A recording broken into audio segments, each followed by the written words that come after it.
ক্যানিংয়ে আসলেই যে নামটি সবার আগে মনে পড়ে মানুষের, সেটা হলো লর্ড ক্যানিংয়ের এই বাড়ি। প্রথম গভর্নর জেনারেল এবং শেষ ভাইসরয় থাকতে লর্ড ক্যানিং এই বাড়িটি নির্মাণ করেছিলেন। আর এই সেই স্মৃতি, যদিও 2018 সালে এই বাড়িটি হেরিটেজ ঘোষণা করেছেন রাজ্য সরকার, কিন্তু মেরামতের অভাবে, রক্ষণাবেক্ষণের অভাবে একেবারেই ধ্বংসস্তূপে পরিণত হয়েছে। এবং মানুষজন চাইছে যে এই যে লর্ড ক্যানিংয়ের বাড়ি, সেটি রক্ষণাবেক্ষণ করা হোক এবং এটিকে পুনরুদ্ধার করা হোক, সেদিকেই তাকিয়ে রয়েছে এখানকার মানুষজন।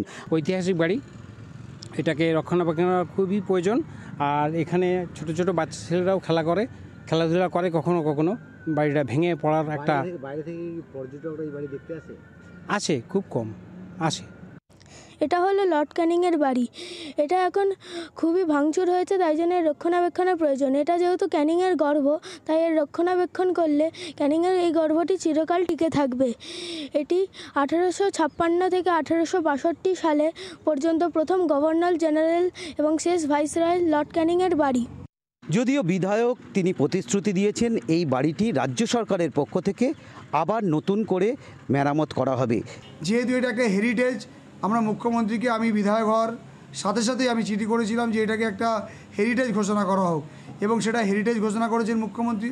এবং অলরেডি এটা হেরিটেজ দপ্তরকে এবং আমাদের ট্যুরিজম দপ্তরকে দিয়েছেন। হেরিটেজ এবং ট্যুরিজম দপ্তর পুরোপুরি টেক ওভার নিয়েছে এবং সেটাকে পুরোপুরি ডিমার্কেশন করে একটা কংক্রিটের বেড়া দেওয়া হয়েছে। আমরা আশা করব যে কিছুদিনের মধ্যে এই হেরিটেজ হাউসটাও ক্যানিংয়ের মানুষের একটা উপহার হয়ে যাবে।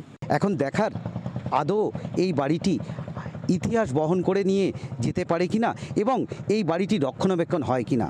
আমার শহর ক্যানিং থেকে রাজু দাস, কলকাতা টিভি।